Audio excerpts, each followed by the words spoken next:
Proceed, Duchess, to procure my fall, and by the doom of death, end woes and all. Merchant of Syracusa, plead no more.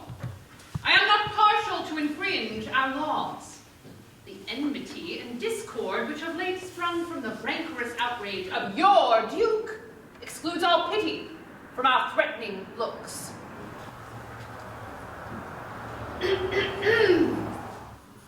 It hath, in solemn synods, been decreed, both by the Syracusans and ourselves, to admit no traffic to our adverse towns. Nay more, if any, born at Ephesus, be seen at any Syracusan marts and fairs, again if any Syracusan born come to the bay of Ephesus, he dies. His goods confiscate to mine own dispose, unless 1,000 marks be levied to quit the penalty and to ransom him. Therefore, by law, thou art condemned to die. Yet this my comfort, when your words are done, my woes end likewise with the evening sun. Well, Syracusan, say in brief the cause why thou departedst from thy native home, and for what cause thou camest to Ephesus.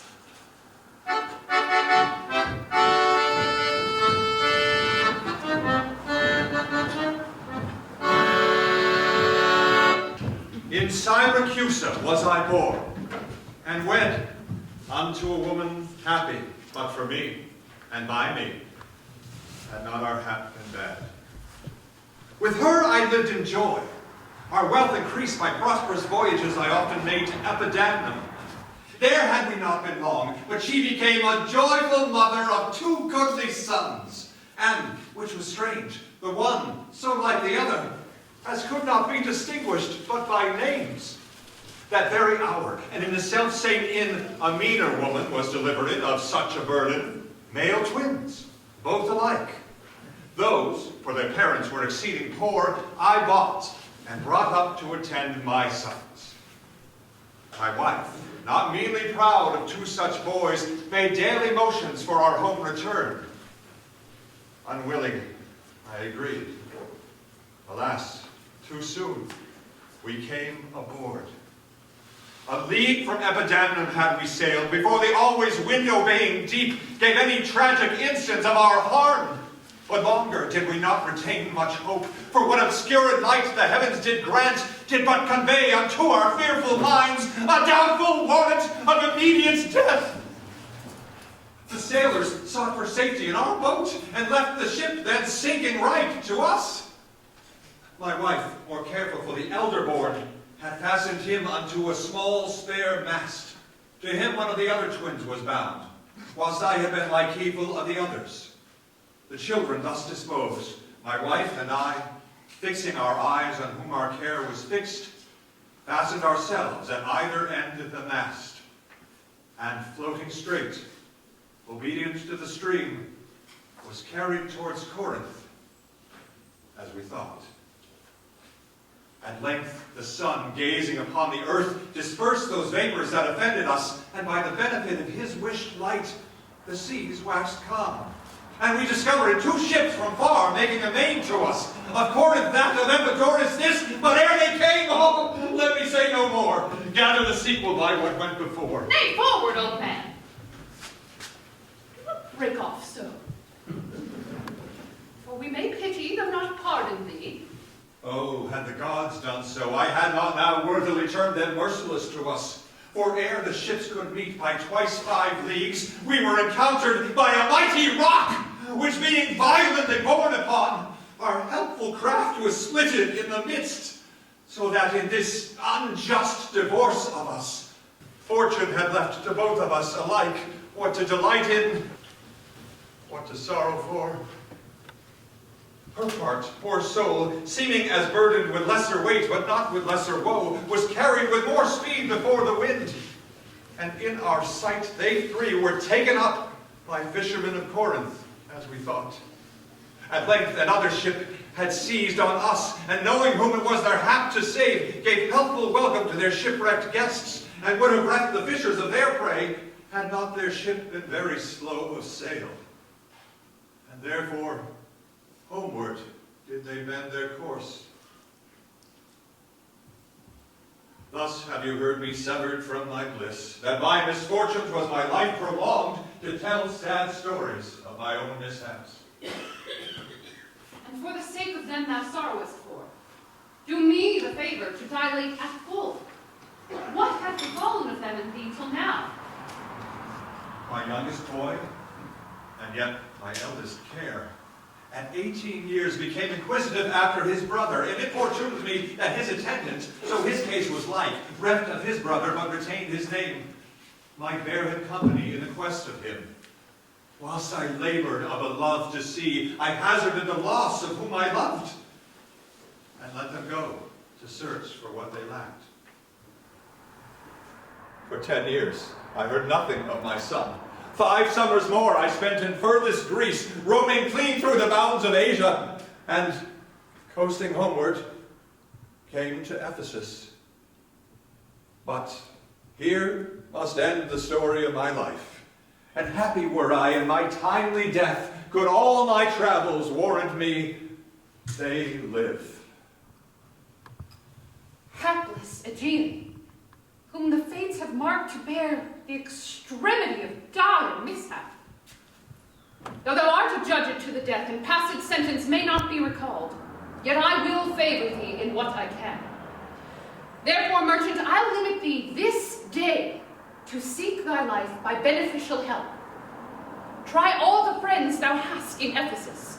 Beg thou or borrow to make up the sum and live. If no, then thou art doomed to die. Jailer, take him to thy custody. I will, your grace.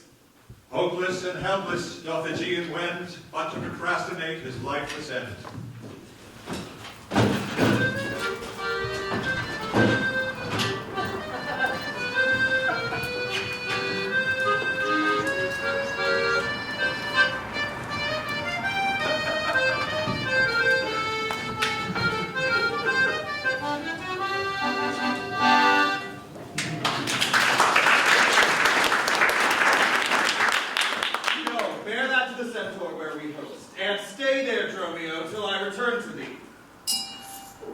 Within this hour it will be dinner time. Till that I'll view the manners of the town, peruse the traders, gaze upon the buildings, and then return and sleep within mine inn, for with long travel I am stiff and weary.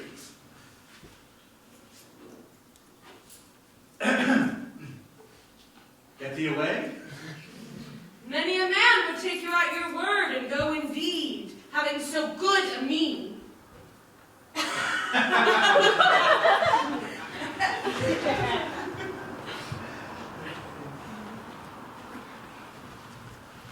A trusty villain, sir, that very oft when I am dull with care and melancholy lightens my humors with his merry jests.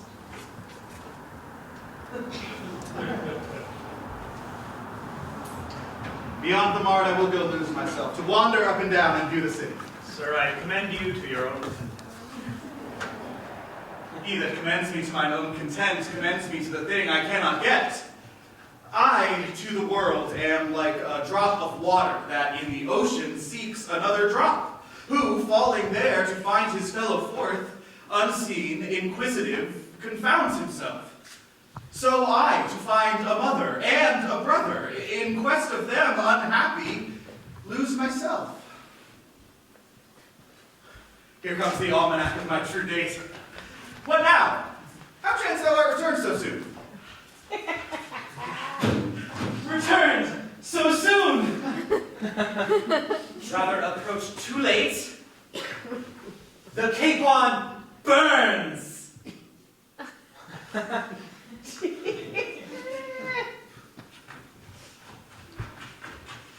The pig falls from the spit!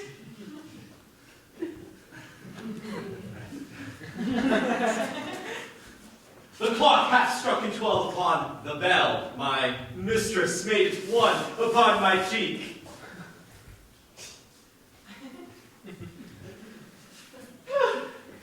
She is so hot because the meat is cold. The meat is cold because you come not home. You come not home because you have no stomach. You have no stomach, having broke your fast. But we that know it is to fast and pray are penitent for your default today. Stop in your wind, sir, and tell me, I pray you, where have you left the money I gave you? Oh! Sixpence that I had o Wednesday last to pay the saddler for my mistress's crupper. The saddler had it, sir, I kept it not. I am not in a sportive humor now. Tell me and dally not, where is the money? We being strangers here, how darest thou trust so great a charge from thine own custody? I pray you, sir, as you sit at dinner, I for my mistress come to you in post. If I return, I shall be post indeed, for she will score your fault upon my pate. Come, Dromio, come, these jests are out of season. Reserve them till a merrier hour than this. Where is the gold I gave in charge to thee? To me, sir. Why, you gave no gold to me. Come on, sir knave, have done your foolishness, and tell me how thou hast disposed thy charge. My charge was to fetch you from the mart, home to your house, sir, the Phoenix, to dinner. My mistress and her sister stays for you. In what safe place you have bestowed my money, or I shall break that merry sconce of yours that stands on tricks when I am undisposed. Where is the 1,000 marks thou hadst with me? I have some marks of yours upon my pate. I have some of my mistress's marks upon my shoulders, but not 1,000 marks between you both. Thy mistress marks? What mistress slave hast thou? Your worship's wife, sir. My mistress at the Phoenix, she that doth fast till you come home to dinner. What, wilt thou flout me thus unto my face, being forbid? There, take you that, sir knave. What mean you, sir? For God's sake, hold your hands out. Sir, if you will not, I'll take to my heels. Upon my life, by some device or other, the villain is o'erwrought of all my money.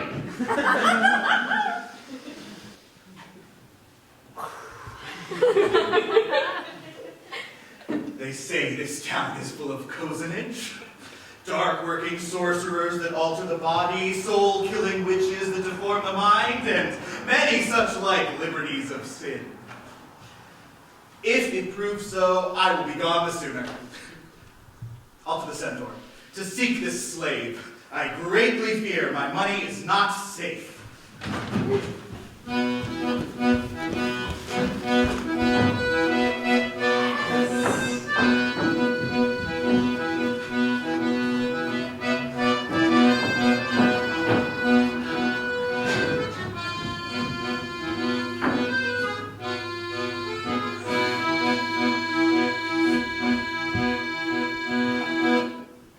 Neither my husband nor the slave returned, that in such haste I sent to seek his master.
lords of the wide world and wide watery seas, endued with intellectual sense and soul of more preeminence than fish and fowls, are masters to their females and to their lords.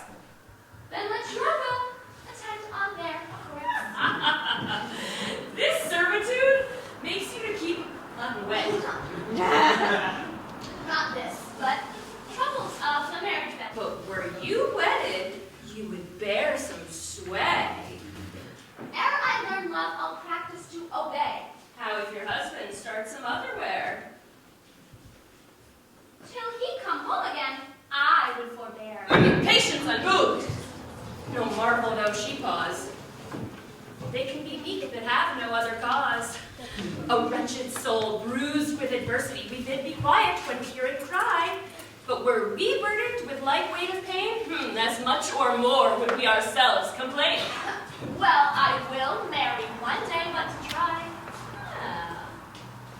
Look, here comes your man. Now is your husband nigh? Say, is your tardy master now at hand?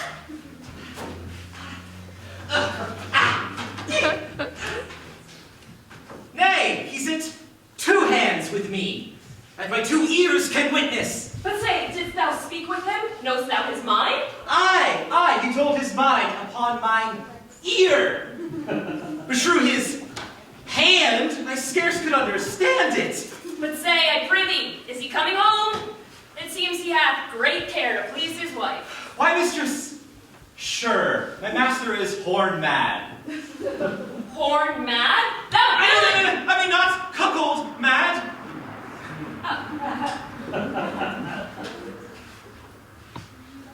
But he is stark mad. When I desired him to come home to dinner, he asked me for 1,000 marks in gold. "'Tis dinner time," quoth I.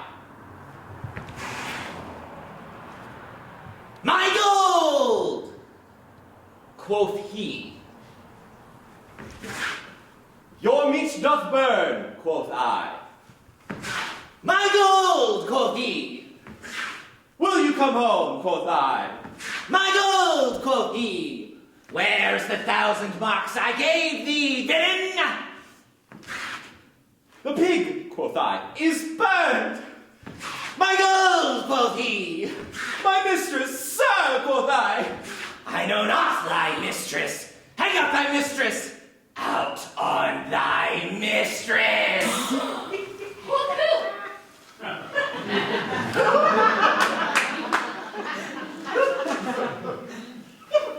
Quoth my master. "I know," quoth he. "No house, no wife, no mistress.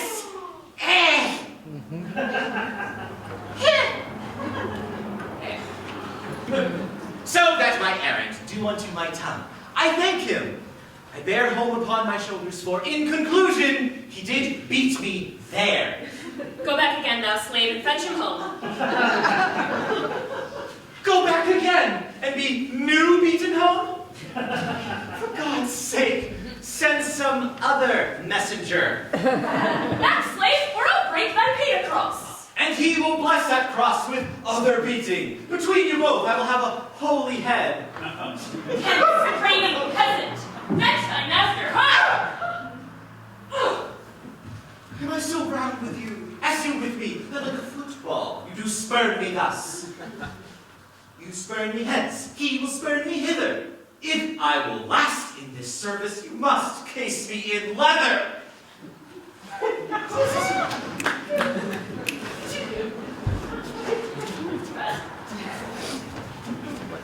Why, how impatient loureth in your face!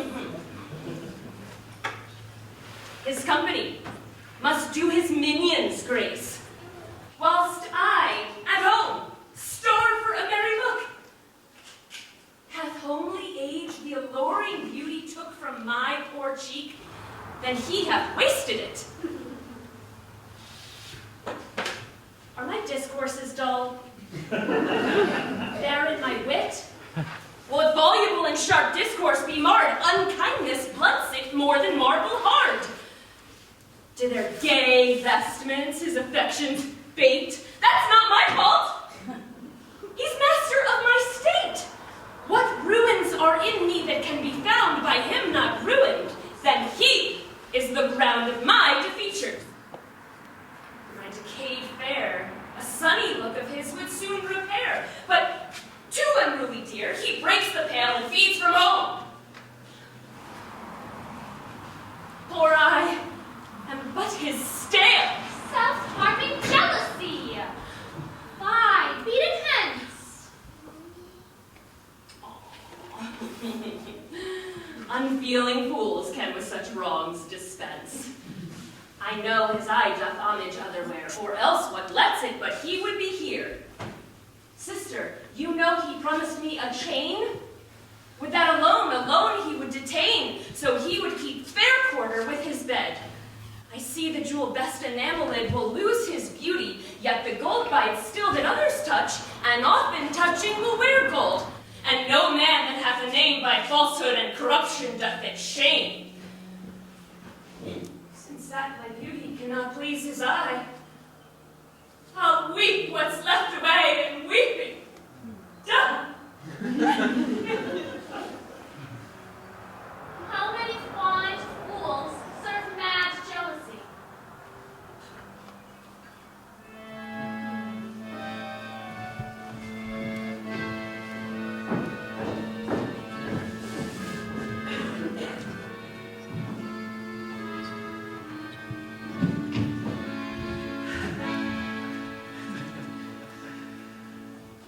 The gold I gave to Dromio is laid up safe at the Centaur.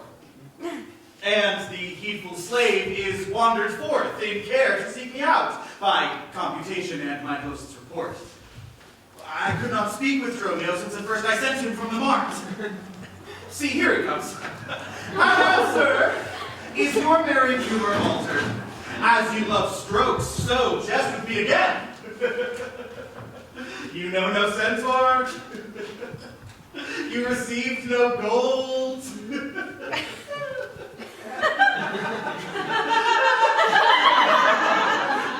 Your mistress said to have me home to dinner? My house was at the Phoenix. Wast thou mad that so loudly thou didst answer me? What answer, sir? When spake I such a word? Even now, even here, not half an hour since. I did not see you since you sent me hence, home to the Centaur with the gold you gave me.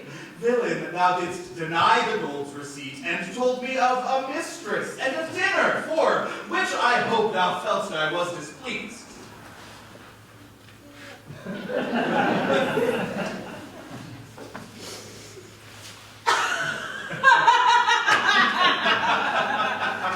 I am glad to see you in this merry vein. What means this jest? I pray you, master, tell me. Yea, dost thou jeer and flout me in the teeth? Thinkest thou I jest? Hold, take thou that, and that, and that! Well, sir, I thank you. Thank me, sir, for what? Well, sir, for there's something that you gave me for nothing. I'll make you amends next time for something. But say, sir, is it dinner time? No, sir. I think the meat once that I have. In good time, sir, what's that? Feasting. Why then, sir, 'twill be dry. If it be, sir, I pray you eat none of it, Your reason? lest it make you choleric, and purchase me another drinking. Well, words are just in good time. There's a time for all things. I durst have denied that. Before you were so choleric. By what rules, sir? Marry, sir, by a rule as plain as the plain bald pate of Father Time himself. Let's hear it. There's no time for a man to recover his hair that grows bald by nature. Why is time such a miser of hair, being as it is so plentiful in excrement?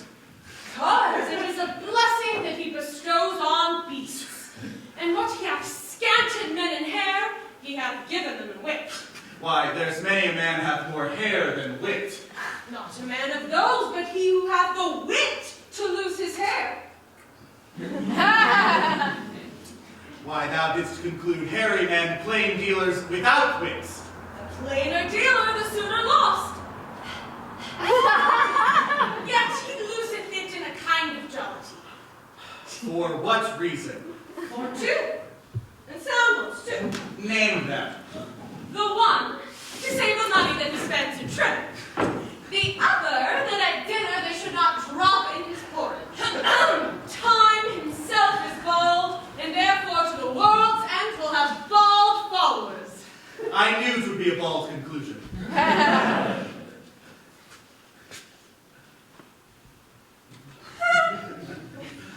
But soft, who wafts us yonder?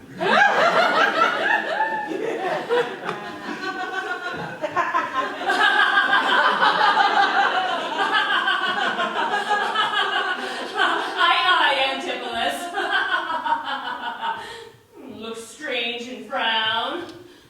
Some other mistress hath thy sweet aspects. I'm not Adriana, nor thy wife.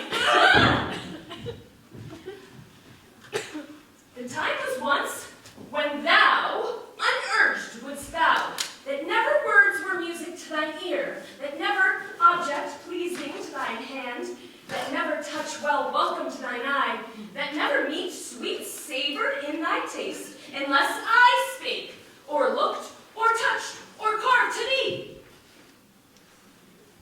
How comes it now, my husband?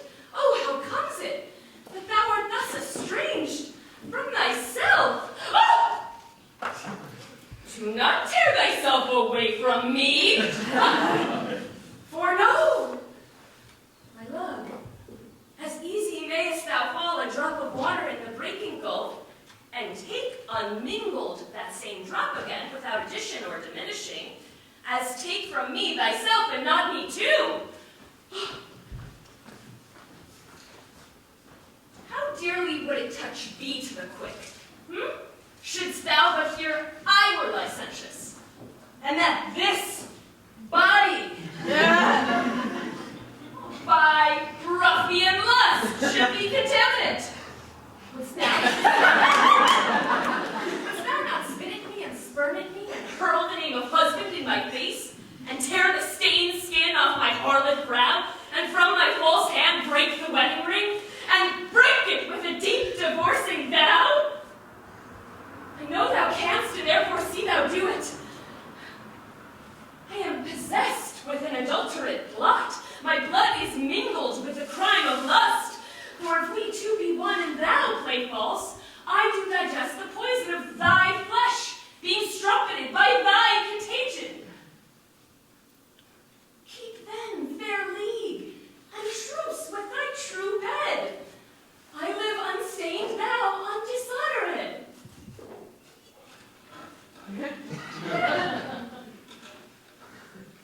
Lead you to me, fair dame. I know you not. In Ephesus I am but 2 hours old, as strange unto your town as to your talk. My brother! How the world has changed with you! What were you watched to use my sister thus? She sent for you by Dromio home to dinner! By Dromio? By me! By thee, and this thou didst return from him. That he did buffet me, and in his blows denied my house for his, me for his wife? Did you converse, sir, with this gentlewoman? What is the course and drift of your compact? Aye, sir, I never saw her till this time. Villain, thou liest, for even her very words didst thou deliver to me on the march. I never spake with her in all my life. How can she then thus call us by our names? Unless it be by inspiration.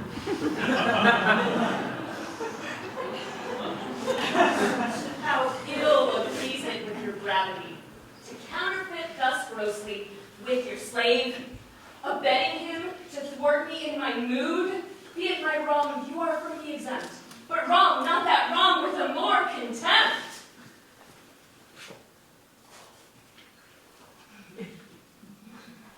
Come, I'll fasten on this sleeve of thine. Thou art an elm, my husband.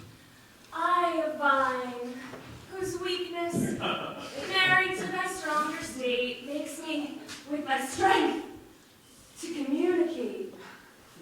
If aught possessed it from me, it is dross, usurping ivy, briar, or idle moss, who all have wants of pruning, with intrusion, infect thy sap and live on thy confusion.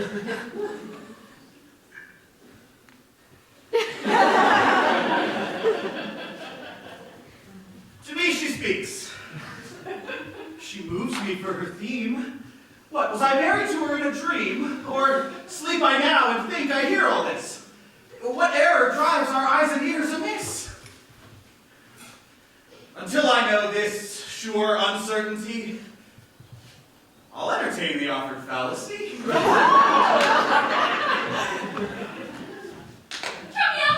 go bid the servants good for dinner! Oh, for my beads, I cross me for a sinner!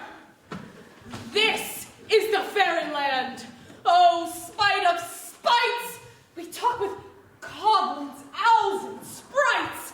If we obey them not, this will ensue. They'll suck our breath or pinch us black and blue. Why pratest thou to thyself and answerest not? Romeo, thou drone, thou slut, thou snail, thou sot! Master, I'm transformed, am I not? I think thou art in mind, and so am I. Nay, both in mind and in my shape. If thou art changed to ox, 'tis to an ass!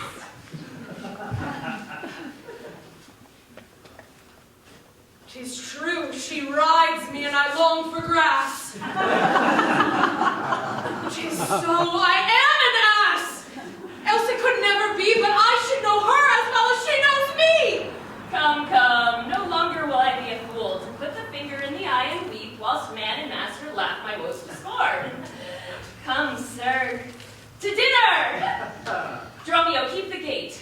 Husband, I'll dine above with you today and shrive you of 1,000 idle pranks. Sir, if any ask you for your master, say he dines forth, and let no creature enter.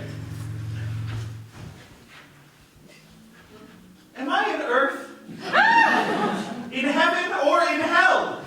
Sleeping or waking, mad or well advised? Known unto these, and to myself disguised. I'll say as they say, and persever so, and in this mist at all adventures, go. Master, shall I be porter at the gate? Aye, and let none enter, lest I break your cane. Come, come, Antipholus, we dine too late.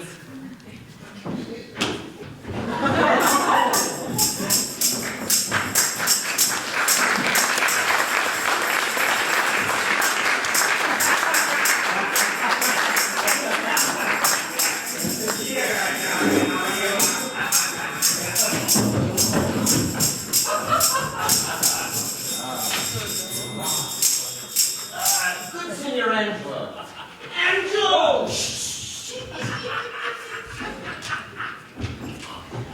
You must excuse us all. My wife is shrewish when I keep not ours. Say that I lingered with you at your shop to see the making of her carcinet, and that tomorrow you will bring it home. But here's a villain that would face me down. He met me in the mart, and that I beat him, and did charge him for 1,000 marks of gold, and did deny my wife and house. Thou drunkard, thou! What didst thou mean by this? Say what you will, sir, but I know what I know. And you beat me at the mart. Heather, hand to show! If the skin were parchment, and the blows you gave were ink, your own handwriting would tell you what I think. I think thou art an ass! Marry, so it doth appear. By the wrongs I suffer and the blows I bear, I should kick, being kicked, and being at that pass, you would keep from my heels, and beware of the tass. You're sad, Signor Angelo. Pray God our cheer will answer my goodwill and your good welcome here. Oh, I hold your dainties cheap, sir, and your welcome dear. Oh, Signor Angelo, either at flesh or fish, a table full of welcome makes scarce one dainty dish. Oh, good meat, sir, is common, that every churl affords. And welcome is more common, for that's nothing but A words. small cheer and great welcome make a merry feast. I, to a niggardly host and more sparing guests. But though my cates be mean, take them all in good part. Better cheer may you find, but not with better heart. But not with better. But soft, my door is locked. Go, bid them let us in. Maud! Bridget! Marion! Cecil? Jillian! Jean! Mo? Maltose? Cable? Corkscrew? Idiot? Either get me from the door or sit down at the hatch. Dost thou conjure for wenches that thou call'st for such store, when one is one too many? Go! Get me from the door! What patch is made our porter? My master stays in the streets! Let him walk from whence he came, lest he catch cold on his feet. Who talks from within? Ho! Open the door! Right, sir, I'll tell you when, and you tell me wherefore. Wherefore? For my dinner. I have not yet dined today. Nor today here you must not. Come again when you may. What art thou that keeps me from the house I owe? The porter for this time, sir, and my name is Dromio. Oh, villain! Thou hast stolen both mine office and my name. The one ne'er got me credit, the other mickle blame. If thou hadst been Dromio today in my place, thou wouldst have changed thy face for a name and thy name for an ass. What a coil is there, Dromio? Who are those at the gate? Huh. Let my master in, loose! No, he comes too late, and so tell your master. Ooh. Lord! I must laugh! How about you with a proverb? Shall I set in my staff? Have at you with another. That's what. Can you And my name being called loose thou canst enter him left. Do you hear, you minion? Go, let us in, I hope. I got to ask you. And you said no. So come help. Well struck, master. There was blow for blow. Now baggage. Let me in. Can you tell for whose sake? Ow! Master, knock the door hard. Let it not with this ache. You'll cry for this minion if I break the door down. What needs all that? Her stalks in the town. Who is that at the door that keeps all this noise? By my troth, your town is troubled with unruly boys. Are you there, wife? You might have come before. Your wife? Surname, go, get you from the door.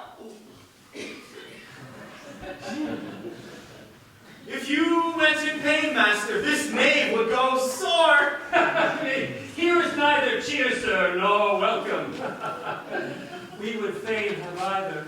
They stand at the door, master. Bid them welcome hither. There is something in the wind that we cannot get in.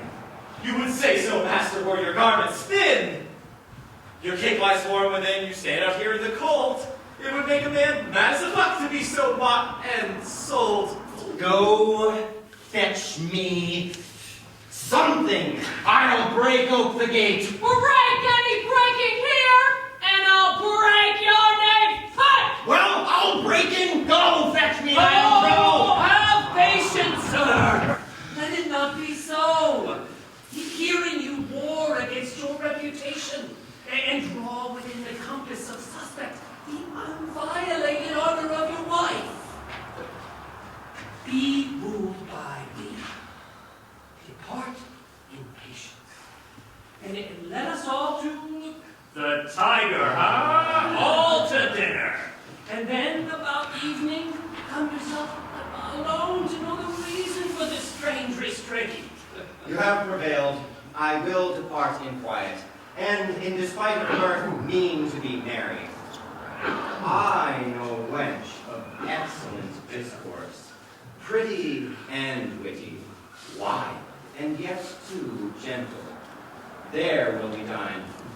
Go you home and fetch you the chain. Bring it, I pray you, to the Porpentine, for there's the house. That chain will I bestow, be it for nothing but to spite my wife, upon mine hostess there. Good sir, make haste. Since my own doors refuse to entertain me, I'll knock elsewhere and see if they disdain me. I'll meet you at that place some hour hence. Do so. This jest has cost me some expense.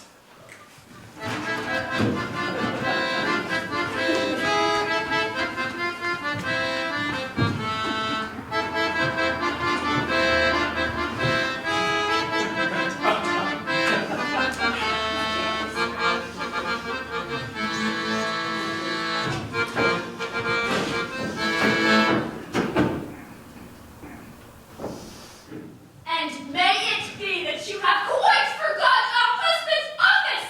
Shall, Antipholus, even in the spring of love and love springs rot, shall love in building grow so ruinous!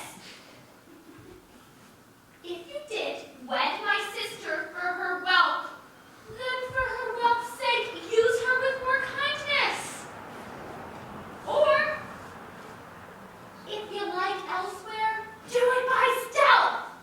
Muffle your false love with some show of politeness. Let not my sister read it in your eye. 'Tis double wrong. Strew it with your bed and let my sister read it in thy looks and lore. Shame hath a bastard fame well managed. Ill deeds are doubled with an unkind word. Alas! Poor women! May us but believe, being compact of credit that you love us. Though others have the arm, show us the sleeve. We in your motion turn, and you may move us.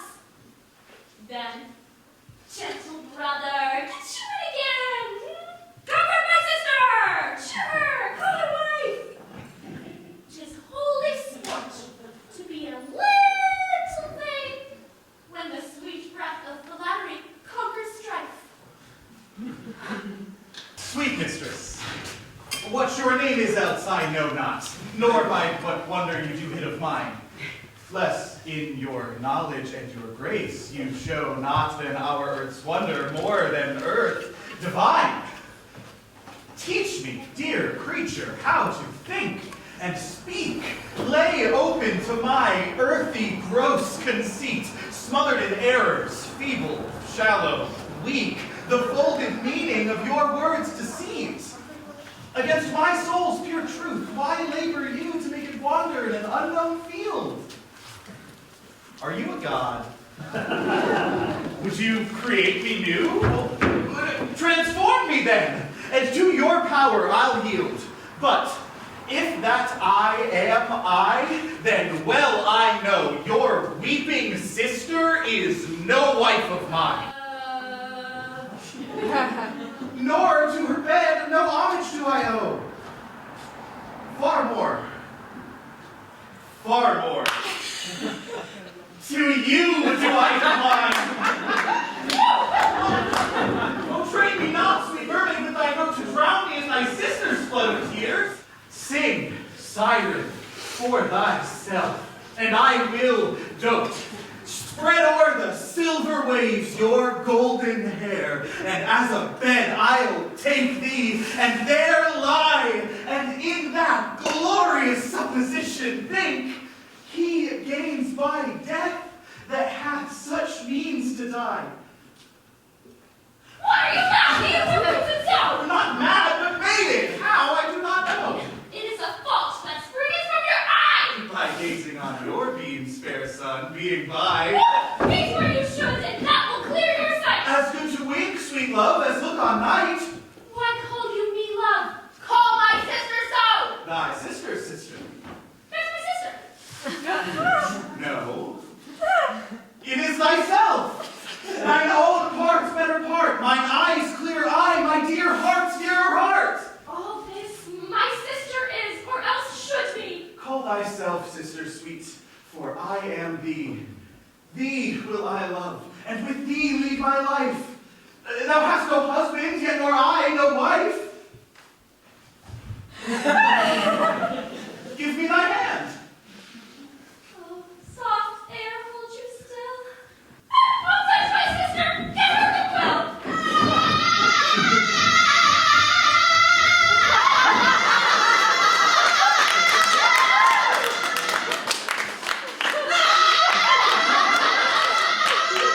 Why, how now, Romeo? Where runn'st thou so fast? Do you know me, sir?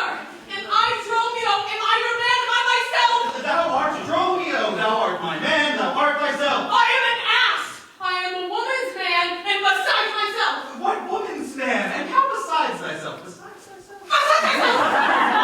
I am due to a woman, one that claims me, one that haunts me, one that will have me! What claim lays she to thee? Marry, sir, such claim as you would lay to your horse, and she would have me as a beast. Not that I, being a beast, she would have me, but that she, being a very beastly creature, lays claim to me. How dost thou mean? Marry, sir, she's the kitchen wench in all Greece. I know not what use to put her to, but to make a lamp of her and run from her by her own light. I warrant her rags and the tallow in them will burn a Poland's winter. If she lives till doomsday, she'll burn a week longer than the whole world. What complexion is she of? Swart, like my shoe, but her face nothing half so clean kept. For why, she sweats. A man may go over shoes in the grime of it. That's a fault water will mend. No, sir, 'tis ingrained. Noah's flood could not do it. What is she? No longer from head to foot than from hip to hip. Then she bears some breadth. She is spherical. Like a globe.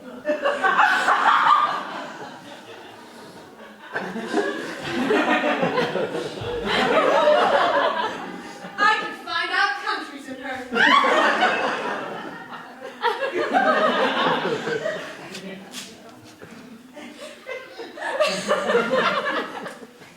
In what part of her body stands Ireland? Mary, sir, and her buttocks. I found it out by the box. Where Scotland? I found it by the barrenness, hard in the palm of the hand. Where, friends? In her forehead, armed and reverted, making war against her heir. Where England? I looked for the chalky cliffs, but I could find no whiteness in them. But I guess it stood in her chin, by the salt ring that ran between France and Italy. Where's Spain? Faith, sir, I saw it not, but I felt it. Walked in her breath.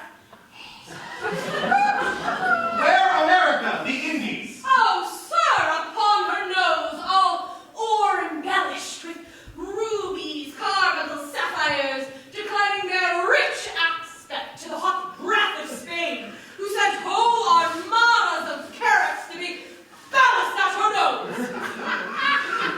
Where stood Belgium? The Netherlands? Oh, sir. I did not look so low. To conclude, this dreadful diviner laid claim to me, called me Dromio, told me that I was assured to her, told me what pretty marks I had about me as the mark of my shoulder, the mole in my neck, the great wart on my left arm. I, amazed, ran from her as a witch, and I think, if my breast had not been made of faith and my heart of steel, she had transformed me to a colonel dog and made me turn the wheel. Go. Hie thee presently, post to the road, and if the wind blow any way from shore, I will not harbor in this town tonight. If any ship put forth Come to the march, where I will walk till thou return to me. If everyone knows us, and we know none, 'tis time, I think, to trudge, pack, and be gone. As from a bear a man would run for life, so fly I from her that would be my wife!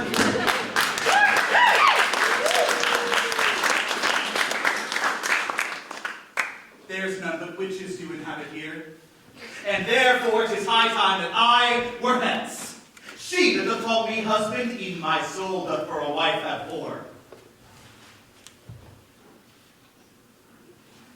But her fair sister, possessed of such a gentle, sovereign grace, of such enchanting presence and discourse, hath almost made me forget myself.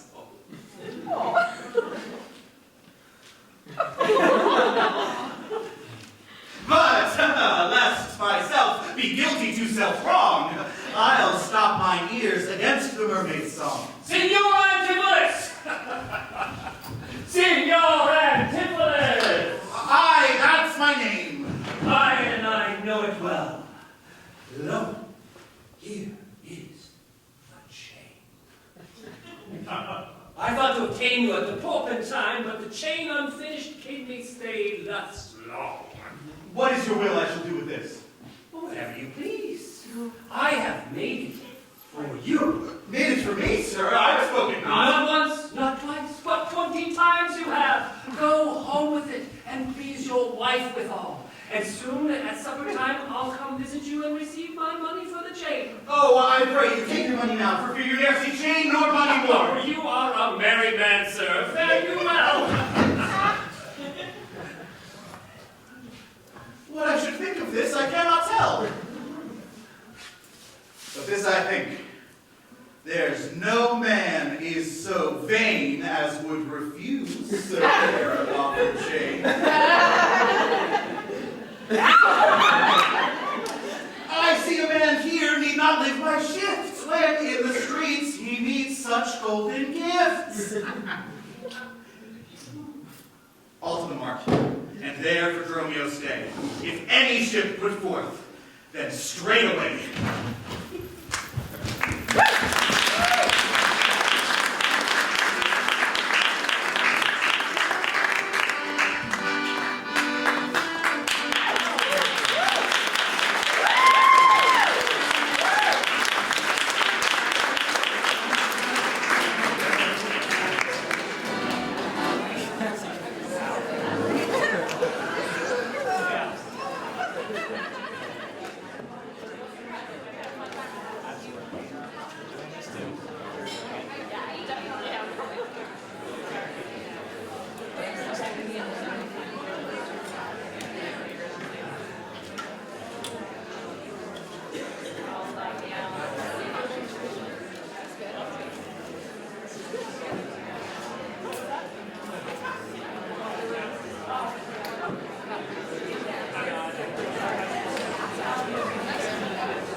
You know, since Pentecost, the sum is due. And since I've not much importuned you, nor now had I not, but that I'm bound to Persia and want guilders for my voyage, therefore make present satisfaction. Or I'll attach you by that officer. Oh. Even just the sum that I do owe you is growing to me by Antipholus. And in the instant that I met with you, he had of me a chain. At 5 o'clock, I shall receive the money for the same. Please, if you walk with me down to his house, I'll discharge my bond and thank you too. That labor may you save. Look where he comes. While I go to the goldsmith's house, go thou and buy a rope's end. That will I bestow among my wife and her confederates for locking me out of doors by day. But soft, I see the goldsmith. Get thee gone, buy thou a rope and bring it to me at home. I buy £1,000 a year. I buy a rope. A man as well hold up that trust to you. I promised your presents and the chain, yet neither chain nor goldsmith came to me.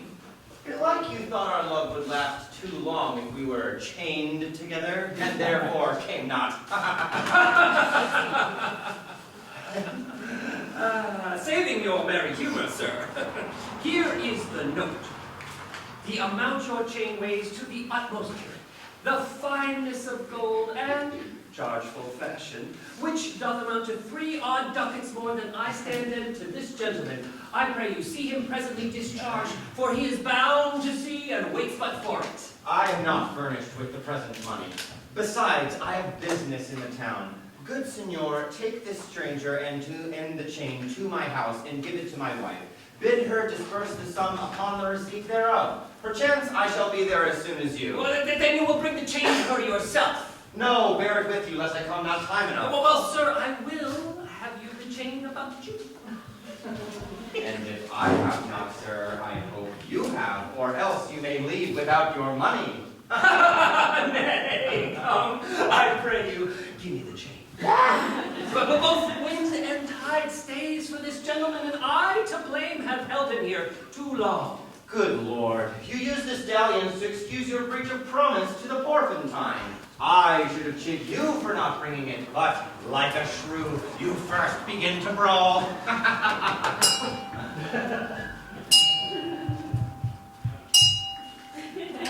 The hour steals on.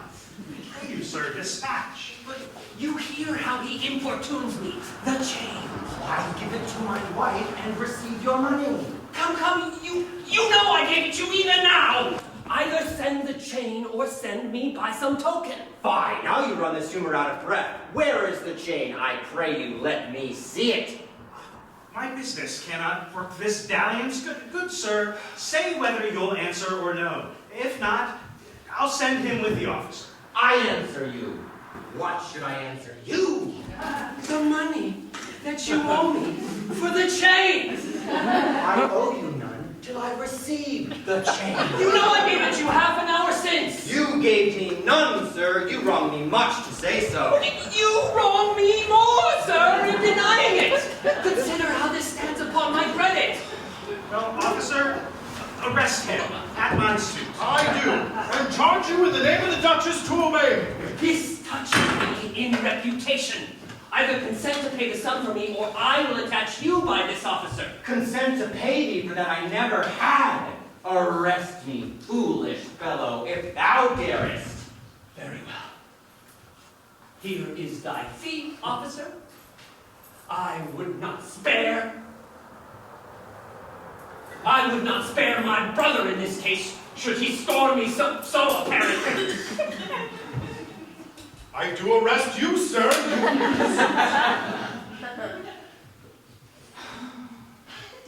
I do obey thee till I pay thee bail, but, sirrah, you will buy this sport as dear as all the metal in your shop will answer. Sir, I will have law in Ephesus. To your notorious shame, I doubt it not. Master! There's a bark in Epidamnum that stays but till her owner comes aboard. The ship is in her trim.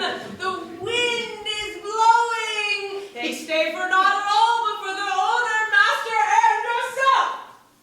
How now, a madman? Thou peevish sheep, what ship of Epidamnum stays for me? Her ship you sent me to hire waftage. Thou drunken slave, I sent thee for a rope and told thee to what purpose and what end. You sent me for a rope's end as soon. You sent me to the bay, sir, for a ship. I will debate this matter at more leisure and teach your ears to list me with more heed. To Adriana, villain, hide thee straight. Give her this key and tell her, in the desk covered o'er with Turkish tapestries, there is a purse of ducats. Let her send it. Tell her I'm arrested in the street, and that shall bail me. Hie thee, slave, be gone! On, officer, to prison till it come. To Adriana. That is where we dined. Where Dulcibel did claim me for her husband. Thither I must, although against my will, for servants must their masters' minds fulfill.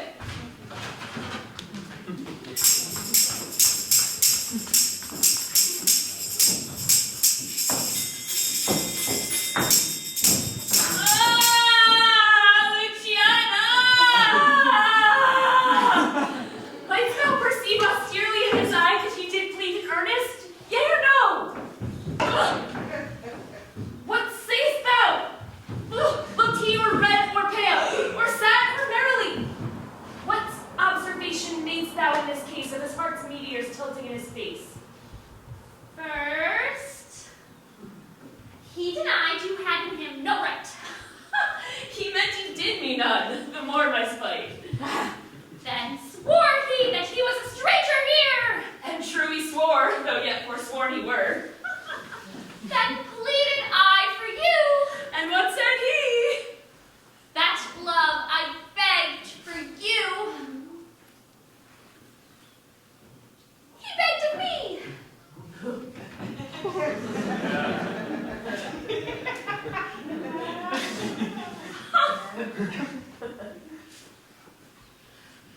With what persuasion did he tempt thy love? With words that in an honest suit might move. First he did praise my beauty, then my speech. Didst speak him fair? Ambitions I beseech. I cannot, nor I will not, hold me still. My tongue, though not my heart, shall have his will. He is deformed, crooked, old and sear, ill-faced, worse-bodied, shapeless, everywhere. Vicious, ungentle, foolish, blunt, unkind, stigmatical in making, worse than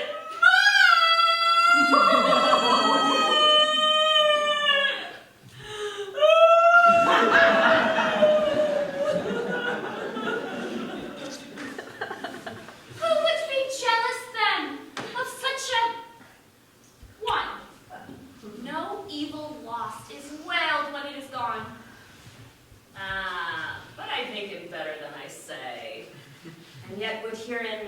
Others' eyes were worse. Far from her nest the lapwing cries away. My tongue prays for him, though my tongue do curse. Here! Go! The desk! The purse! Sweet now make haste!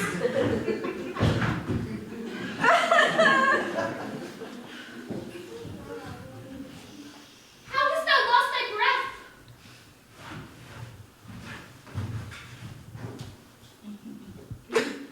By running fast! Where is thy master Dromio? Is he well? No! He's in total limbo, worse than hell. A devil in an everlasting garment hath him, one whose hard heart is buttoned up with steel, a fiend, a fury, pitiless and rough, a wolf, nay, worse, a fellow all in buff. A back friend, a shoulder clapper, one that countermands the passages of alleys, creeks, and narrow lanes! Why, man, what is the matter? I do not know the matter. He's rested on the case. What, is he arrested? Tell me, at whose suit? I know not at whose suit he's arrested well, but he's in a suit of buff. Who arrested him, that can I tell. Mistress, will you send him redemption, the money in his desk? Go fetch it, sister. This I wonder at, that he, unknown to me, should be in debt. Tell me, was he arrested on a band? Not on a band, on a stronger thing, a chain. Chain.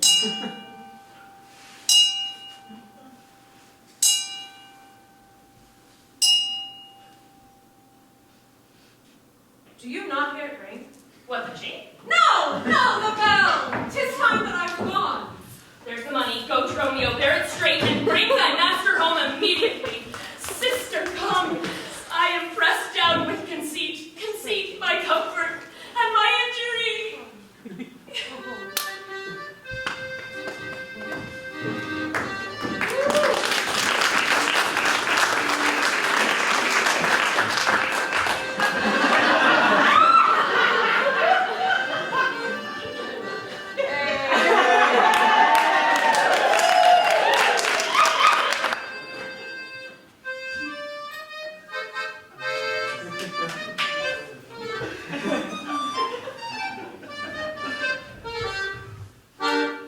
There's not a man I meet but doth salute me as if I were their well-acquainted friend. And everyone doth call me by my name. Some tender money to me, some invite me, some give me thanks for kindnesses, some offer commodities to buy. Why, even now, a tailor called me in his shop and showed me silks that he had bought for me. And therewithal took measure of my body. Sure, these are but imaginary wiles, and Lapland sorcerers inhabit here. Master! Master! Here's the gold you sent me for! What? Have you got the picture of old Adam New Apparel? What gold is this? What Adam dost thou mean? Not that Adam that kept the paradise, but that Adam that keeps the prison. He that goes in the calfskin that was killed for the prodigal. He that came behind you, sir, like an evil angel, and bid you forsake your liberty! I understand thee not. No? Why, 'tis a plain case. The man, sir, that when gentlemen are tired, gives them a sob and arrests them. He, sir, that sets up his rest to do more exploits with his mace than a Morris clerk. What, thou meanest an officer? Aye, sir, the sergeant of the band. He that brings any man to answer it that breaks his band. One that thinks a man always going to bed and says, God give you good rest. Well, sir, there rest in your foolery. Are there any ships put forth tonight? Why, sir, I brought you word an hour since that the bark expedition put forth tonight. And then were you hindered by the sergeant to tarry for the voyage delay. Here are the angels you sent for to deliver you. The fellow is distracted. And so am I. And here we we wander in illusions. Some blessed power deliver us from hence.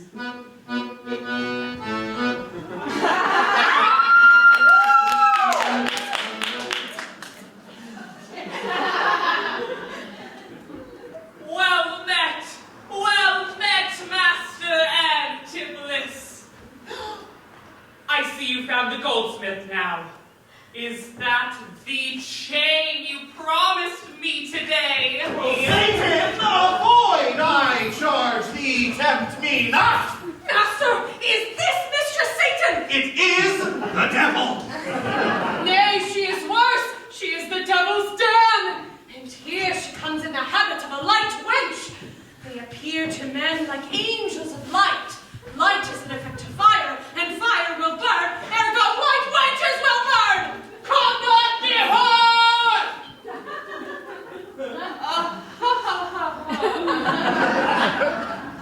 Your men and you are marvelous merry, sir. Will you go with me? We'll mend our dinner here.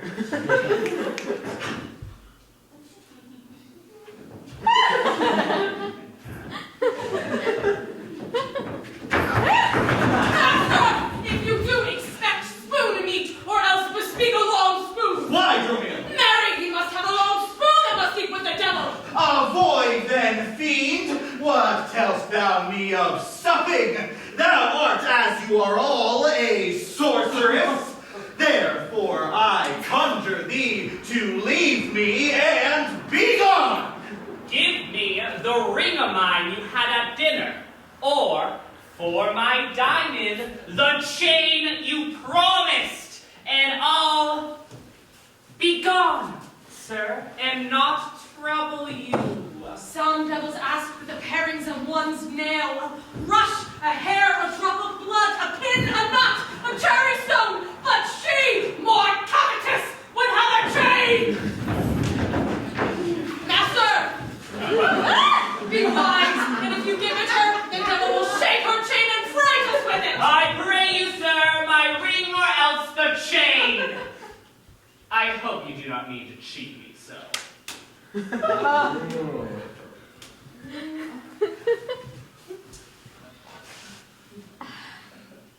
Avaunt, thou witch! Come, Romeo, let us go! Bride to the peacock mistress that you know! Not a doubt Antipholus is mad. Else would he never so demean himself. A ring he hath the mine worth 40 ducats, and for the same he promised me a chain.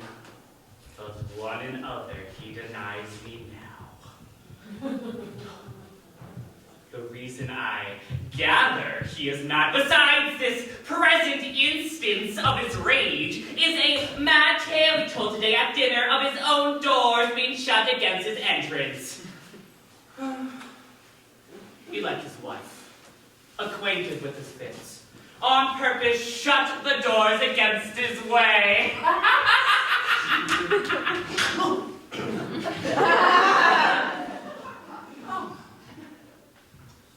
My way is to hie home to his house and to tell his wife that, the lunatic, he rushed into my house and took, force my ring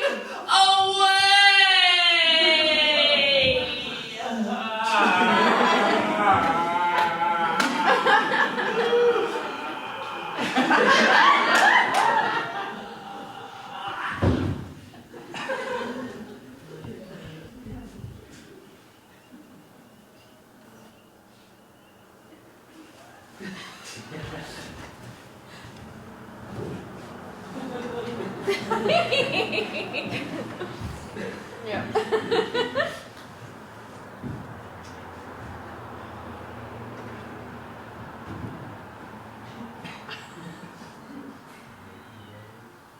This course I fittest choose. for 40 ducats is too much to lose.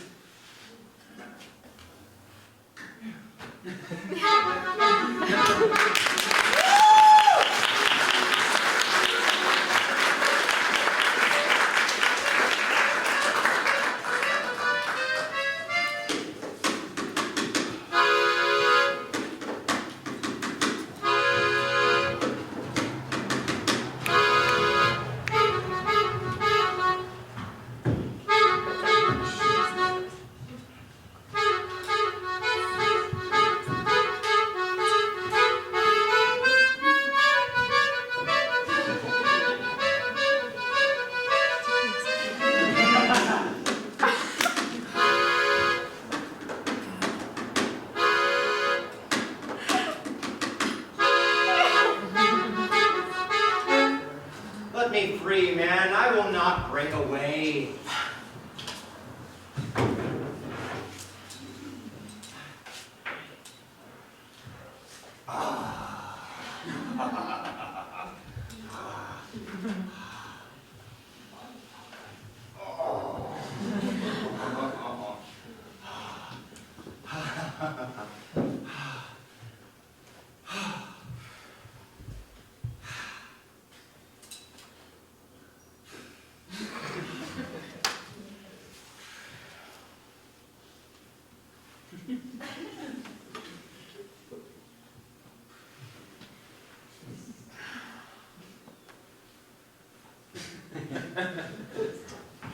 My wife is in a wayward mood today and will not likely trust the messenger that I should be attached in Ephesus.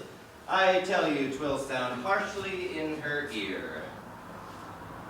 Harshly. How now? I see my man. I think he brings the money. How now, good sir? Have you that I sent you for? Here's that! I warrant you will pay them all!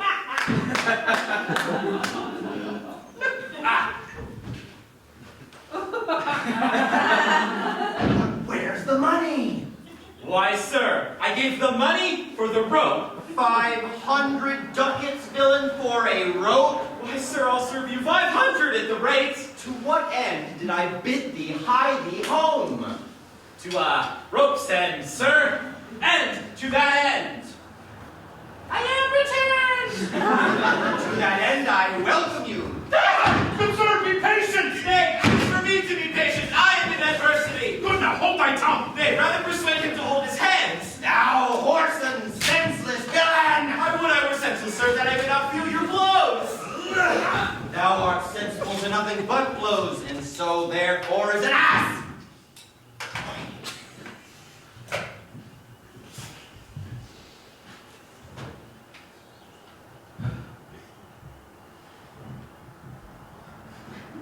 I am an ass. Indeed, you can tell by my long ears. Hee-haw! Hee-haw!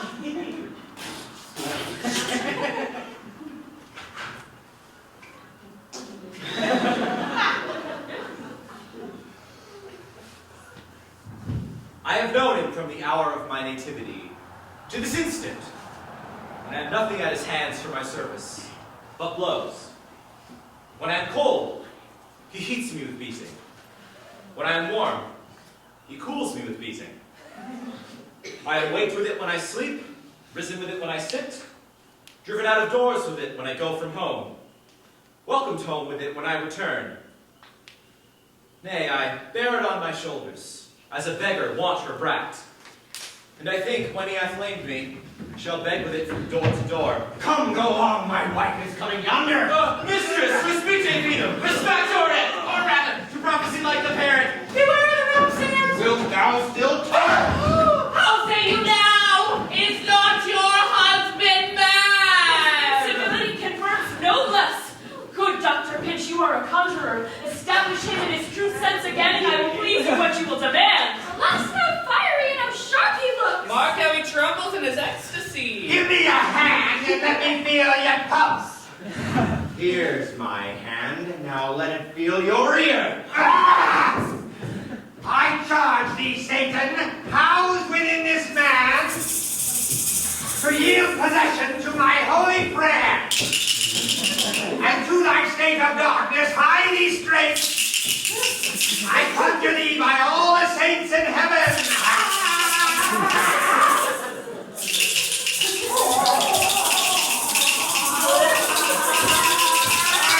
Peace, doting wizard, peace. I am not mad. Oh, that thou wert not, poor distressed soul. You, minion, you, are these your customers? Did this companion with a saffron face feast and revel in it in my house today, whilst upon me the guilty doors were shut, and I denied to enter in my house? Oh, husband, God doth know you dined at home. Where would you have remained till this time, free from these slanders and this open shame? Dined at home? Thou, villain, what sayest thou? Sir, sooth to say, you did not dine at home. Were not my doors locked up and I shut out? Heard ye, your doors were locked and you shut out. And did not she herself revile me there? Sans fable, she herself reviled you there. And did not her kitchen maid rail, taunt, and scorn me thus? Certes she did. The kitchen vestal scorned you. And did not I in rage depart? In verity you did. My bones bear witness that since about the vigor of his rage. Ha ha!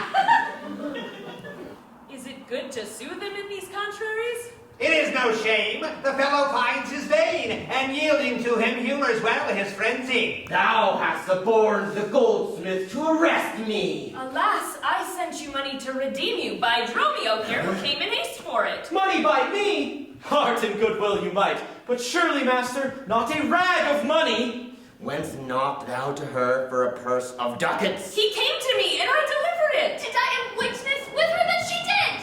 God and the rope maker bear me witness that I was sent for nothing but a rope. Mistress, both man and master is possessed. I know it by their pale and deadly looks. They must be bound and laid in some dark room. Say, wherefore didst thou lock me out this day, and why dost thou deny the bag of gold? I did not, gentle husband, lock thee forth. And, gentle master, I received no gold, but I must confess that we were locked out. Dissembling villain, thou speakest false in both. Dissembling harlot, thou speakest false in all, and art confederate with a damned pack to make a loathsome abject scorn of me.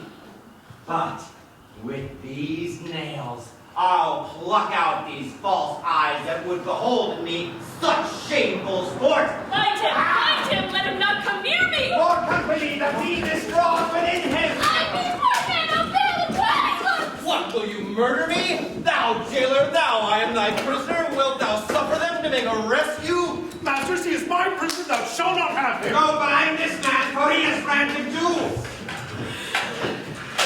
Good Dr. Finch, see him safe conveyed home to my house. Oh, most unhappy day. Oh, most unhappy strumpet! Master, I am here, entered in bond, for you. Wherefore dost thou map me? Will you be mad for nothing? Be mad, good master, crying, the devil! The devil!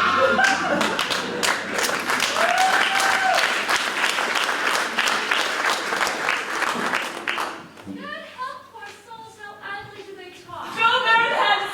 Sister, go you with me. Say now, who soon is he arrested at? One Angelo, a goldsmith. Do you know him? I know the man. What is the sum he owes? 300 ducats. Say now, how grows it due? Due for a chain your husband had of him. He did bespeak a chain for me, but had it not. When your husband, all enraged, they came to my house and took away my ring. Straight after did I meet him with a chain. Maybe so, but I did never see it. Come, jailer, bring me where this goldsmith is. I long to know the truth.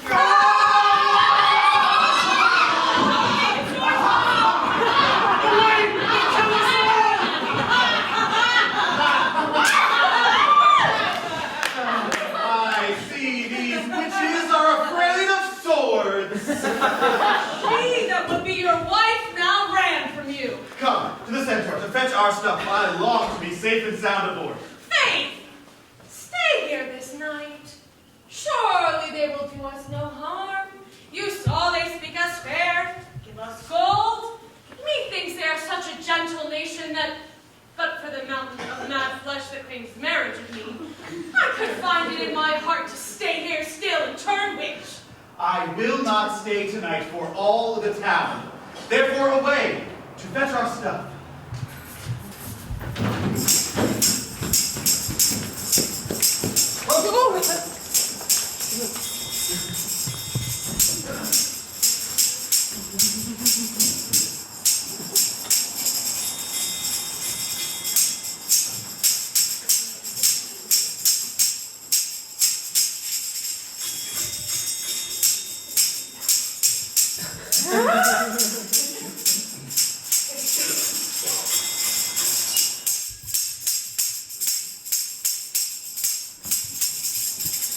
I am sorry, sir, that I have hindered you, but I protest he had the chain of me, though most dishonestly he doth deny it.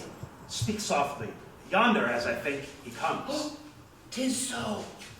And that self-chain about his neck which he forswore most monstrously to have. Signor Antipholus, I wonder much that you would put me to this shame and trouble, and not without some scandal to yourself, with circumstance and oaths, so to deny the chain that now you wear so openly. Besides the charge, the shame, the imprisonment, you have done wrong to this, my honest friend. That chain you had of me. Can you deny it? I think I had. I never did deny it. Yes, that you did, and forswore it too. Who heard me to deny it or forswear it? These ears of mine, thou knowst, did hear thee. Fie on thee, wretch. 'Tis a pity thou livest to walk where any honest man resort. Thou art a villain to impeach me thus. I'll prove mine honor and mine honesty against thee presently, if thou darest stand. Oh, I dare. And do defy me for a minute. For God's sake, he's bad. Some get within him, take his sword away. Find Romeo too and bear him to my house. Run, master, run! For God's sake, take a house! This is the priory! In or else spoil!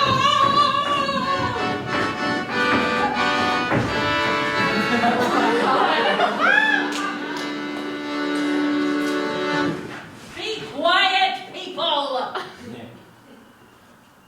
Wherefore throng you hither? To fetch my poor distracted husband hence. Let us come in that we may bind him fast and bear him home for his recovery. I knew he was not in his perfect wits. I am sorry that I could draw on him.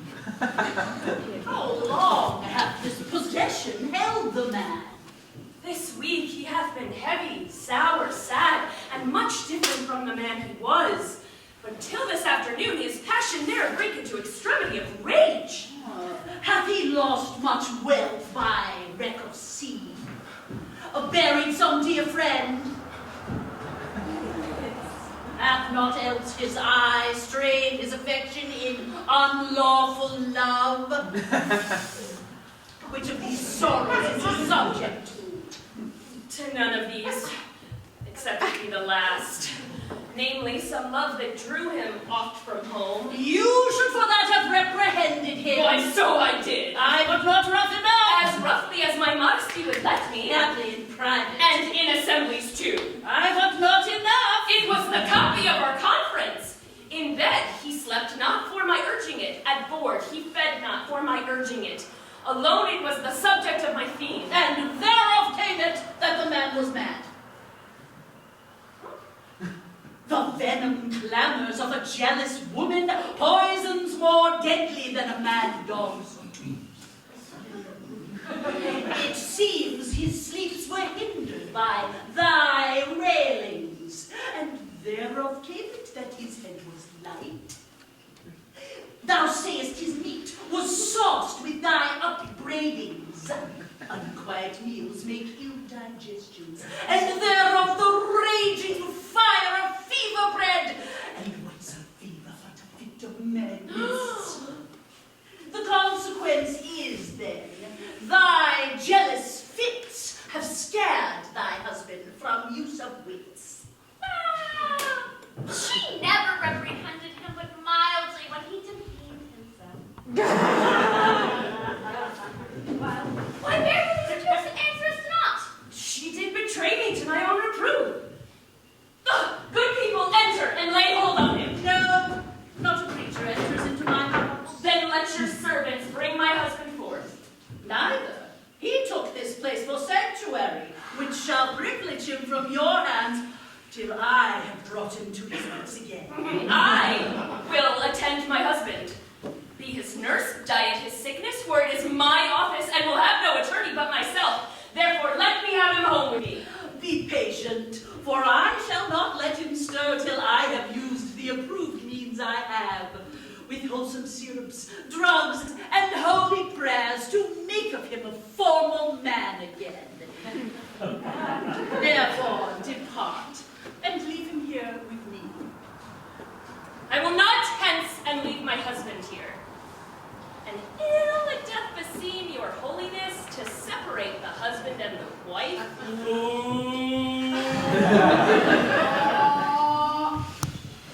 Depart, and leave him here with me. You shall not have him. Complain unto the Duchess of this indignity. Come, go. I will fall prostrate at her feet and never rise until my tears and prayers have won her grace to come in person hither and take perforce my husband from the abyss. Oh,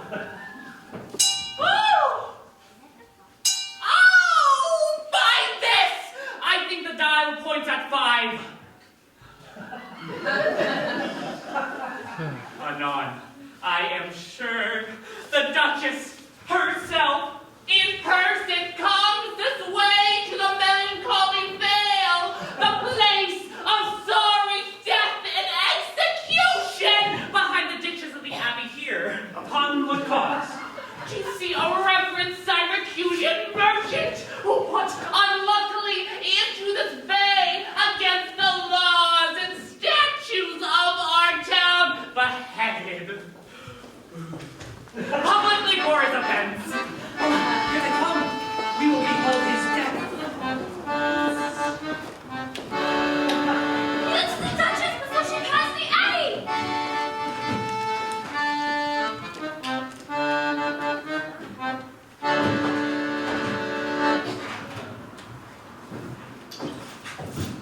Yet once again proclaim it publicly. If any friend will pay the sum for him, he shall not die. So much we tender him.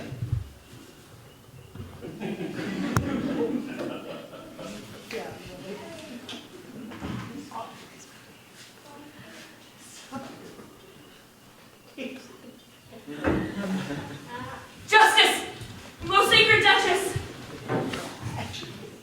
against the abbess. She is a virtuous and a reverend lady. It cannot be that she hath done thee wrong. May it please your grace, Antipholus, my husband, whom I made lord of me and all I had in your important letters. This ill day, a most outrageous fit of madness took him. That desperately he hurried through the streets, with him his bondman all as mad as he, doing displeasure to the citizens by rushing in their houses, bearing thence rings, jewels, anything his rage did like. Once did I get him bound. Anon I wot not by what strong escape he broke from those that had the guard of him, and with his mad attendant and himself met us again, madly bent on us, chased us away, till, raising of more aid, we came again to bind them. Then they fled into this abbey, whither we pursued them. And here, the abbess shuts the gates on us, and will not suffer us to fetch him out, nor send him forth, that we may bear him hence. Therefore, most gracious lady, with thy command, let him be brought forth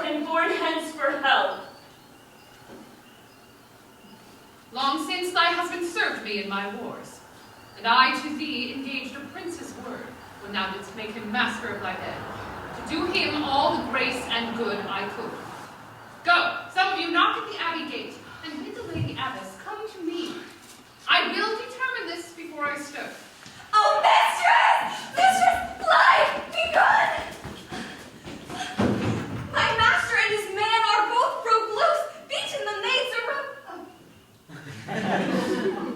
and bound the doctor, whose beard they have singed off with brands of fire. And ever as a blaze they throw out him great pails of puddled mire to quench the hair. My master preaches patience to him, and the while his man with scissors nicks him like a fool. And sure, unless you send some present help, between them they will kill the conjurer. Peace, fool, thy master and his man are here, and that is false thou dost report to us. Mistress! Upon my life I tell you true. I have not breathed almost since I did see it. He cries for you, and vows if he can take you to scorch your face and to disfigure you. Justice! Justice! I mean, Justice! it is my husband, witness you. Even now we housed him in the abbey here, and now he's there, past thought of human reason. Justice, most gracious lady, oh, grant me justice. Even for the service that long since I gave you when I did serve thee in the wars, and took deep scars to save thy life.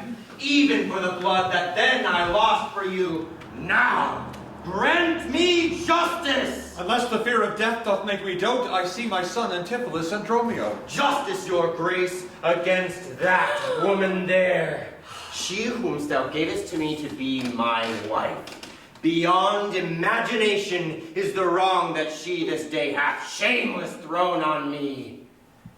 Discover how, and thou shalt find me just. This day, great Duchess, she shut the doors on me, while she with harlots feasted in my house. A grievous fault. Say, woman, didst thou so? No, my good lady, myself, he, and my sister today did dine together. So befall my soul, as that is false he burdens me withal. Ne'er may I look on day nor sleep on night, but she tells to your husband simple truth. Oh, perjured woman, they are both forsworn. In this the madman justly chargeth them. My lady, I am advised what I say.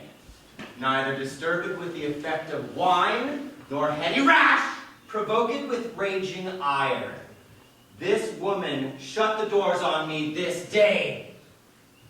That goldsmith there, were he not packed with her, could witness it, for he was with me then, who parted with me, promising to bring a chain to the Porpentine. Our dinner done, and he not coming thither, I went to seek him. In the mart I found him, and in his company, that gentleman. There did this perjured goldsmith swear me up and down that I of him this day received the chain, which, God he knows, I saw not, for which he did arrest me. I did obey, and sent my peasant home for certain ducats, he with none returned. Then, fairly, I bespoke the officer to go in person with me to my house. By the way, we met my wife, her sister, and a rabble more of vile confederates. Along with them they brought one pinch, a hungry, lean-faced villain, a dead-looking man. This pernicious slave, forsooth, took on him a conjurer, and, gazing in mine eye, feeling my pulse, cried out I was possessed. Then altogether they fell upon me, bound me and bore me thence, and in a dark and dankish vault at home, there left me and my man both bound together, till, gnawing with my teeth, my bonds in sunder, I gained my freedom, and immediately ran hither to your grace, whom I now beseech to grant me ample ample satisfaction for these deep shames and great indignities.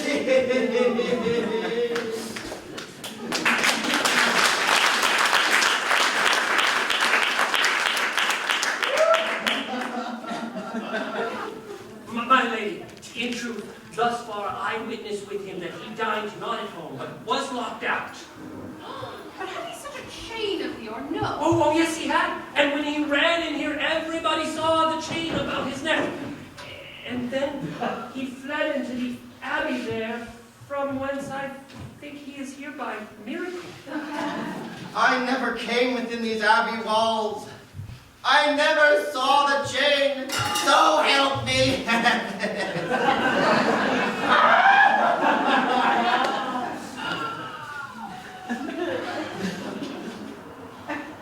Why? What an intricate impeach is this? I think you all have drunk of Circe's cup. You say he dined at home. The goldsmith here denies that same. Sirrah, what say you?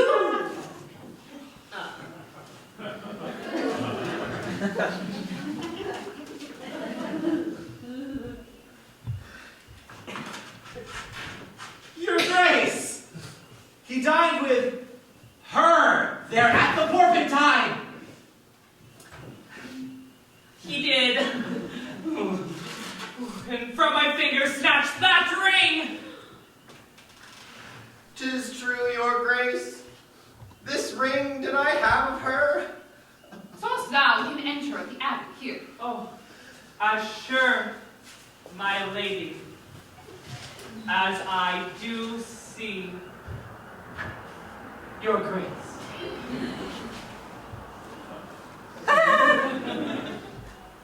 Why, this is strange. Go call the abbess hither. I think you are all mated. Or stark mad. Most mighty Duchess, vouchsafe me, speak a word. Happily I see a friend will save my life and pay the sum that may deliver me. Speak freely, Syracusian, what thou wilt.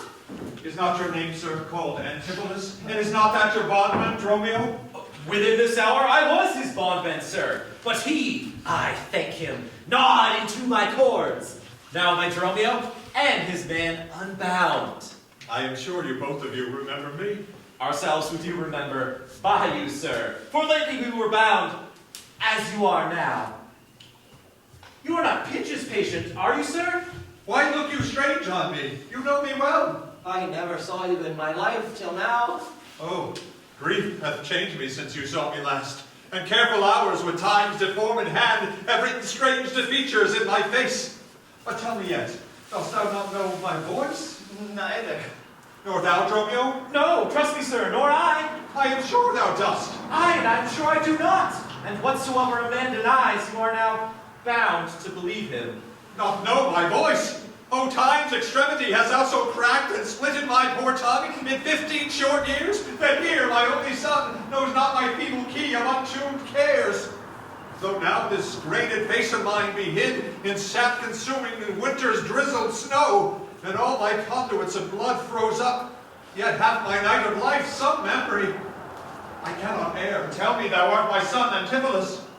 I never knew my father in all my life. But 15 years since, boy, in Kent, Syracuse, and thou knowest we parted. But perhaps, my son, thou shamest to acknowledge me in misery.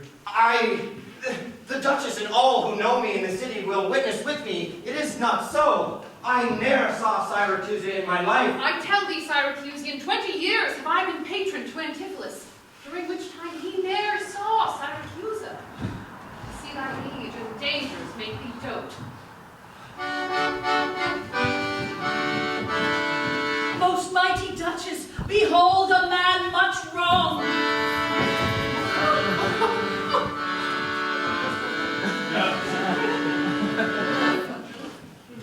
I see 2 husbands. Am I nice? Deceive me. One of these men is genius.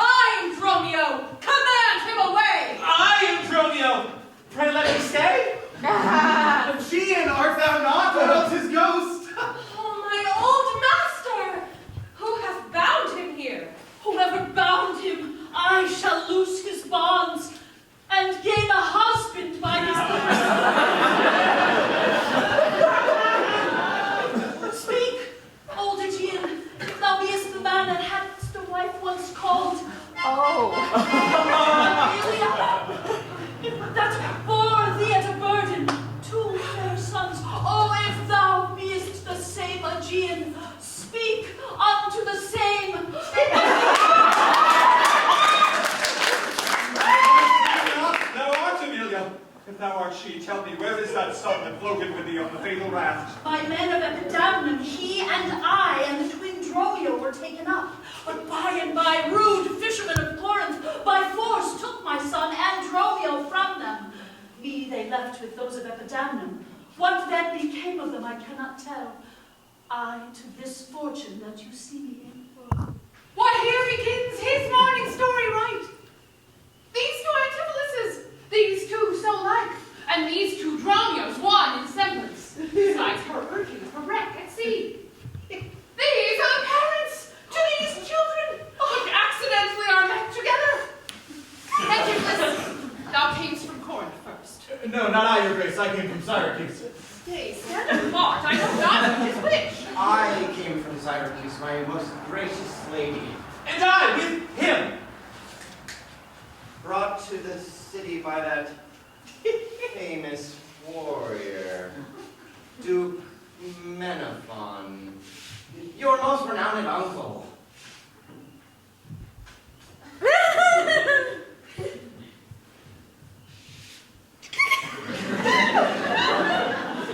Which of you two did dine with me today? I, gentle mistress. And are you not my husband? No, I said into that, and so do I.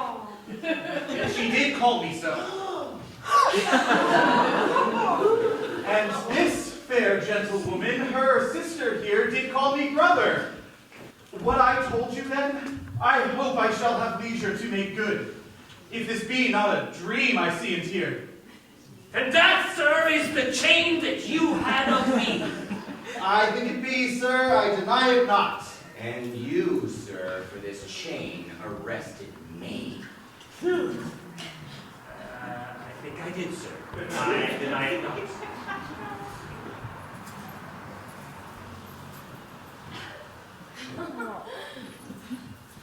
I sent you money, sir, to be your bail by Dromio, who I think brought it not. No, not by me. This purse of ducats I received by you. And Dromio, my man, did bring them me.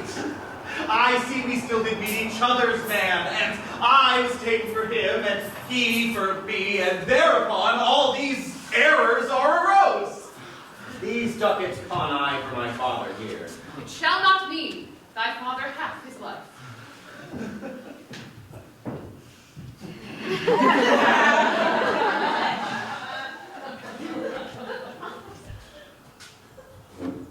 Sir, I must have that ring from you. Here, take it and thanks for my good cheer. Renowned Duchess, vouchsafe to take the pains to go with us into this abbey here, and here at large discourse all our fortunes. And all who are assembled in this place by this sympathized one day's error have suffered wrong, go, keep us company. We shall make full satisfaction. For 33 years have I but gone in travail of you, my sons, until this present hour that heavy burden bear delivered. Duchess, my husband and my children both, and you, the calendars of their nativity, go to a gossip's feast, go with me, after such long grief, such festivity. With all my heart, I'll gossip at this feast.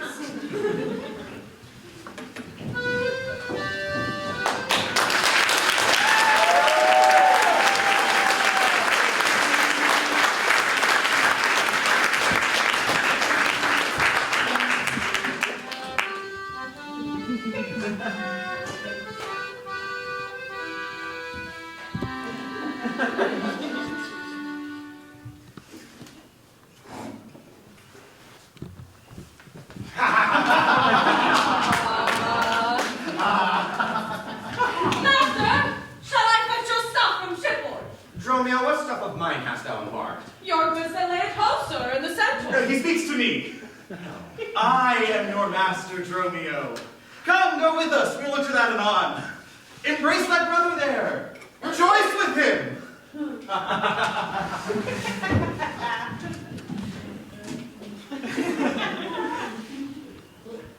There's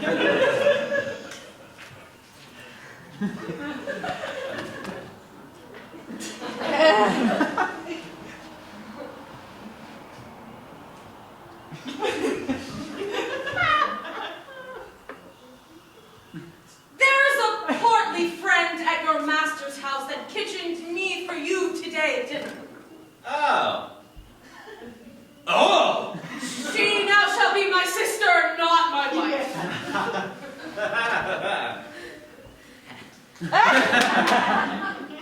Methinks you are my class and not my brother. I see by you I am a sweet-faced youth. Will you walk in to see their gossiping? Not I, sir. You are my elder. Now that's a question. How will we try it? We'll draw cuts for the senior. Till then, lead thou first. Nay then, thus, we came into this world like brother and brother. Let us now go hand in hand, not one before another.